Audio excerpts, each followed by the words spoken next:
Be the Talk, episode 133, featuring Klein. Welcome to Be the Talk. We go behind the talk 7 days a week for tips and techniques to help you change the world. I'm Nathan Eckel, and a talker myself. I'm interviewing others who change the world with their talk. You can too, even if you've never given a talk before. Let's get started with today's show. We are live with Klein. Are you ready to talk? Yep. Oh, I'm ready. Klein recently graduated as valedictorian of Yeshiva University's Syms School of Business.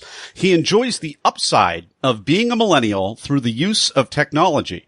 Is now working as an investment banker at Morgan Stanley. Klein, welcome to the talk. Thank you so much, Nathan, for having me. I'm really excited to be here. Well, it's great to have you here as well. Your talk was called Millennial Destiny. And I love in your talk, you talk about the power of choice versus the noise of choice and being able to use these tools instead of being used by the tools in the case of being distracted by them. So please just tell us more. Take us behind the talk. Sure. So as you nicely, succinctly summarized, a large part of my talk was that us millennials, we have an unbelievable opportunity that's unprecedented in history because we have access to so many different areas of the world. Really, nothing is beyond our scope and limits. And we can really access anything we want through internet, social media, etc. So what that means for us practically, and I was kind of gearing my talk to millennials, particularly my friends and people in college that I am with, is that we can really see any job in the world. We can understand any position. We can discover new areas in different geographies than previous generations, and we can really find our passions. We have unlimited potential. So that, on the one hand, is an amazing tool because, I found out I wanted to be an investment banker. I didn't know that was an option for me. I didn't really know what an investment banker did. Technology helped facilitate that path of mine. So that's the upside of technology. But on the downside, there's also so much distraction, right? I mean, everyone's talking about millennials. We're easily distracted. We use technology, social media. Our attention span has gone down. There's so many different things that people are jumping ship left and right because, well, they hear about a great opening there, and so they want to be a part of that. Then that doesn't work out as exactly how they hoped, and they jump to the next place. And that's why we've had these record numbers for people leaving jobs and job dissatisfaction. So that's kind of the pros and cons of the technology. And my plea to my fellow millennials and to myself, because it's a challenge that I deal with every day, is to use them only for our advantage and not to be for our disadvantage, because we have the potential to be the strongest generation in history. We just need to implement the tools right. Well, you absolutely do have that potential. And let me tell you, as a right in the middle of a Generation Xer who I self-identify as a millennial, even though I'm 43 years old. I don't know if you're allowed to do that or not, but I choose to. We'll let it slide. Why not? But I think what you're doing is you're taking all of the capabilities, all of the things that you have available in your power as a millennial, as well as all of the pressures that really that a lot of this stuff is social, it's economic, it's just the way that human evolution has played out. What I love about your talk is that you just kind of have really good judgment about saying, hey, this stuff can distract us. It can take us down a rabbit hole to nothing, or we can use these unprecedented tools for good. We can use them to get ahead. We can use them to leverage and scale our lives in a more powerful way than ever before. But I want to tell you, as an Xer, I mean, it was the same story in terms of the Generation Xers. We were slackers. We had a bad attitude. We were griping. We had a bad rap as well when I graduated from college or when I was in high school, 20, 25 years ago. So thanks for cutting through all of that.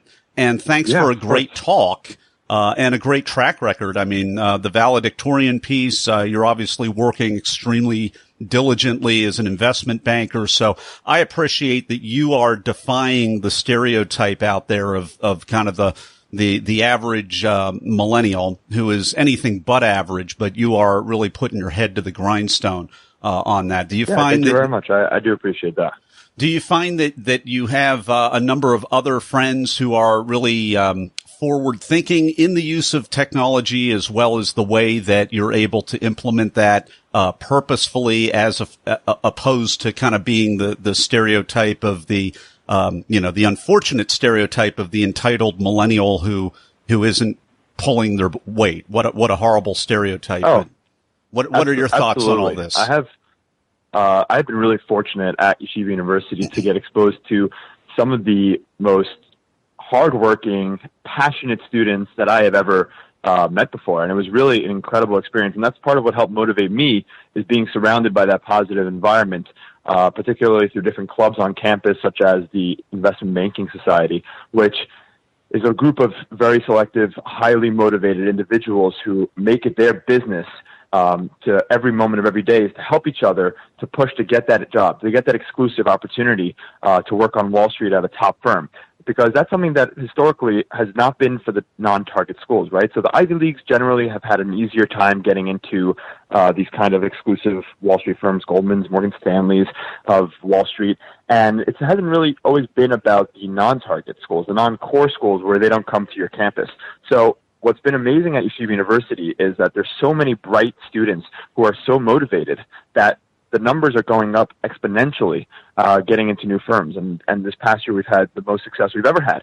And I love that because it's a true testament to the millennial power of using technology to our advantage. And it's a power of us working together to get to where we want to be, and not taking the statistics of not getting in, right? The statistics of getting in are under 5% of chance of getting in, and we're not taking those for an answer. We are pushing anyways. We're using technology to gain information, to network with people, to meet people, until we get our foot in the door and we show them that we are highly capable and ready to work. So it's been an amazing experience at Yeshiva. Plenty of other students who are using technology to their advantage. Absolutely. Well, I love how it's becoming more and more democratized outside of the Ivy League. Congratulations on that. I also, I love the power of a great forward thinking environment. What were some of the things that were important to you, Eckel, when you picked out your peer group, when you were a freshman, there at Yeshiva? And, what kinds of people, qualities did you look for in friends and people to hang out with?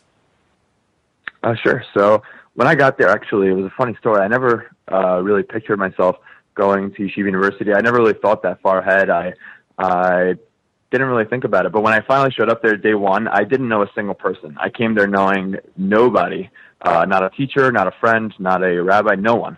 And so it's kind of been funny how my peer group has expanded so much more because I didn't know anybody than had I come there with a few friends. I think that because I didn't have anybody, I got to meet everybody because I didn't have anyone. So I didn't have anybody to fall back to talk to hang out with. I had to go and meet everyone. And my closest friends have been the ones who shared a lot of the same passions as I do. So whether that's, we place a really strong emphasis on Talmudic learning and Torah studies at Yeshiva University. All my friends share that in common, at least my closest ones. The ones who are really passionate about going to work, not necessarily in finance. I have some very close friends going to law school, to work at accounting firms. It's a pre-med. They're really across the spectrum. But we definitely share those core values of Torah studies, of working hard, being passionate about what you do, playing sports. A lot of my friends are on the sports teams at Yeshiva. And I love that I've been able to find this group of guys that I can really relate to and be passionate about certain things with them, and we share that in common. It's really nice. Eckel, I've found that is a relatively rare experience, to be able to be in a completely new environment with completely new people, nobody of which actually knows you. I've had that experience myself when I moved away to college. I had that experience at a summer camp once or twice, and I know for me it gave me an opportunity to kind of discover and get more in tune with who I really was, and kind of not so much reinvent myself, but discover new aspects of who I was, just because my entire circle of acquaintances and friends had completely shifted, whether for a summer or for college or in the workplace or whatever. Have you found that to be similar? In your experience, what did you? Could not have said it better. I could not have said it better. I leave Yeshiva University with a very confident foundation in what I have in both the educational sense, the Torah, Talmudic study sense, and just being confident in who I am, not being shy of myself. And I know that I love certain things. I'm really passionate about finance. I find it really fascinating. I know that I love playing sports, and I'm really just confident guy now that I left Yeshiva University with all of that, because I have my friends in common, great network of mentors, peers, and I couldn't ask for anything more. So yeah, absolutely, you nailed it. Eckel, before we get into the Blitz round here, I'd love to kind of circle back to you're a millennial and you're speaking to millennials in your talk. Eckel, in your opinion, what's the number one place where your peer group, your age generation misses it, and where the stereotype sometimes might be true, and what can they do to fix or correct that? That's a great question. There's obviously no straightforward, easy answer to that, but just from my experience at Yeshiva with some friends, the one thing that's always gotten me bothered, this kind of was what motivated me to give the talk in the first place, was that being a finance class, it's some interesting stuff. We're learning about new concepts, and a lot of the students are really into it, but there are some who are not into it, and they're kind of just like, okay, tell me, when we're reviewing for the test, they're like, okay, tell me what I need to know to get through this test, and then let's just move on, right? I just want to, just get through the test, do well enough, whatever my target score is, and that's it. I'm not interested. And then it kind of bothers me. So why are you a finance major? If this is not something that interests you, if this is not something that you're really passionate about, that you want to understand the underlying mechanics of the formula, understand the theory behind it, then why are you a finance major? People are graduating as finance majors or whatever their majors are, and they're not really passionate about it. They're just doing it for, I'm not even sure what reason. So that's what kind of gets me going. That's what I don't like to see that. And so my probably advice would be, like, find that area that's passionate. Everyone has their areas of passion. You just got to find it. So, because if you're going through your classes, you're going through your major classes. This is what you're majoring in. This is what you came to university for. And you're not finding that passion there. If you're not interested in what the teachers are giving over and the information has to give you, then that's not the right area for you. And you need to use the technology to find something else, because that's the beauty of what we have now. I compared in my talk, I talked about my grandfather in Antwerp back, a couple of years ago, and he didn't have access to 1,000 different jobs. He had access to 1, 2, call it 3 jobs, one really main job, because Antwerp is the diamond capital of the world. So it was in diamonds. That was his job. That was his predestined career path. And he didn't have that opportunity that we do. So whether or not he was passionate about diamonds, he was going to do it. Luckily, I think he does enjoy it. But for us, we have access to everything. If you don't like finance, don't be a finance major. Go do something else. Go do what you're interested in so that you can become really good at it. So that would be kind of where I find some of the millennials. And it may not be a millennial-specific problem, but we have a millennial-specific solution, which is to use technology to get out of that hump, to get out of that problem. We've been enjoying a riveting conversation with Klein. He is a millennial. He is speaking to millennials in his talk, Millennial Destiny. And in a moment, we'll be right back with the Blitz Round. People ask, how could I start a 7-day-a-week podcast? It's because of what I've learned from my mentors. Some of the best mentors in history aren't around anymore. They've left hours of one-on-one mentoring behind in their books. Each month at Classics on Tap, I record a new chapter from a classic business book to help you make a difference. Download your first chapter at classicsontap.com. And we're back with the Blitz Round and Klein. Eckel, are you ready? I'm ready. So I'm going to ask you a series of either-or questions related to the preparation as well as the performance of your talk. Here's question number 1. Were you selected to speak, Eckel, or did you apply? Both. Definitely an application on my part, but was fortunate to be selected as the only student to speak at the TEDx. Are you a memorizer, an improviser, or a blender? I've done both. For the TEDx talk, I thought the best would be to memorize, because you don't want to be rambling. You want to get your point across really clear. So I memorized it word for word. How did that serve you? Very well. I found that I delivered my point exactly as I had wanted to without the pressure, and so it came across exactly as I wanted it. I was fortunate that I didn't forget any of the words, because that would have been a different experience. Well, you just answered the next question then. Did you have nerves? Did you have pressure? Or were you in the zone, or neither or both? Oh, well, I don't think I answered it at all. I was very nervous. I was second to last speaker at the conference, and sitting there for 2 hours before my talk was nerve-wracking as anything. So I was extraordinarily nervous beforehand, but once they called my name up and started walking up, the nerves went away, and I kind of got into the zone, and that was it worked out well. So. Well, Mikkel, closers represent, because I was in a similar experience when I gave my talk. It just kind of builds throughout the day. It's like a little slow build, like eating, hot chicken wings or something. Exactly. Yeah, exactly right. This is the cut for time question, Mikkel. What was the most painful part of your talk that you had to cut out? Well, luckily I had the ability to prepare for a long time in advance and really get my thoughts down to the right amount of time, about 15 minutes under that 18-minute mark. But I had a lot that I wanted to say. I wanted to talk about some of the other ways that I found successful people become successful, whether that's through their time management skills. I'd done some great internships where I saw the CEOs of the companies I worked at had some unbelievable skills, and I wanted to transmit those, but then that would take me down a kind of a different path, and so I had to cut that out. What's a tip, technique, or a tool that helped you? Definitely practice in the arena that you will be delivering. So I went to the hall where I was giving the talk, got up on the stage, practiced five, 6 times the day before the actual conference. That's a huge tip because you get to know the room, get really familiar with it, know the lights in your eyes, know the clicker. That's really important for when you're actually getting it. Second there on the clicker. That's the number one blooper that people mention. Mm-hmm. So that kind of foreshadows the next question. Hopefully it wasn't the clicker for you. What was the most unexpected, strange, or just plain weird thing that happened during or right before your talk? Well, during my talk, at one point, I kind of started off with a bit of a joke, and before I got to the joke, some people were laughing. So I was a little concerned. Maybe something popped up behind me on the screen that I didn't intend, but I guess some people just found that maybe I'm funny looking. Maybe I said something funny that I didn't anticipate, but that was a little bit, that was the only thing that didn't go as planned. Luckily, the clicker worked perfectly. Well, I'm glad the clicker worked perfectly. And, yes, humor's a little funny.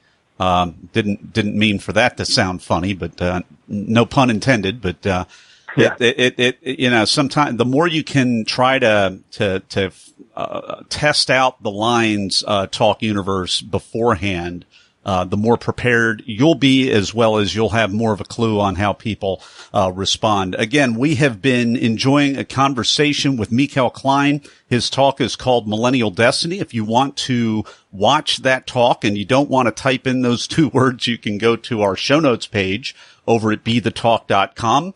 And in addition to watching the talk, you can also connect with Mikkel. We will have a link to his LinkedIn profile there. And in a moment, we will be back with Mikkel with the final word of advice. Everyone wants to change the world, but not everyone knows the first step. Before you can change the world with your talk, it has to be selected. So grab the templates, timelines, and tools that I use to get my talk selected at BeTheTalk.com. And we're back with Mikkel Klein with the final word of advice for Talk Universe. All right, my final word of advice, there's a lot to say, but my final word of advice is, for a while I was writing out my speech. As I said, I'm a memorizer. I like to know what I want to say before, and I wanted to get some feedback from different people, different crowds, to see what they thought of it. Of course, not in front of a huge crowd, but in front of a couple of different people. And the one thing that I would definitely recommend, my piece of advice, is that once you're comfortable with this is the message you want to bring across, this is what you want to talk about, you got to take it and go. Because every time you speak in front of somebody, they'll say, that was good, but there's something that I would recommend you change. And at a certain point, you got to listen to feedback and make sure it's perfect for you. But once you enjoy it, once you think this is the message you want to give across, be confident and stick with it. And at a certain point, you got to say, I appreciate the feedback, but this is what I'm going to stick with. So that is my piece of advice. Mikkel Klein, thanks so much for coming on the talk today and sharing your wisdom with Talk Universe. Thank you very much for having me. This was really a pleasure. Thanks for listening to Be The Talk. For tips and resources to help you change the world, go to BeTheTalk.com. See you tomorrow.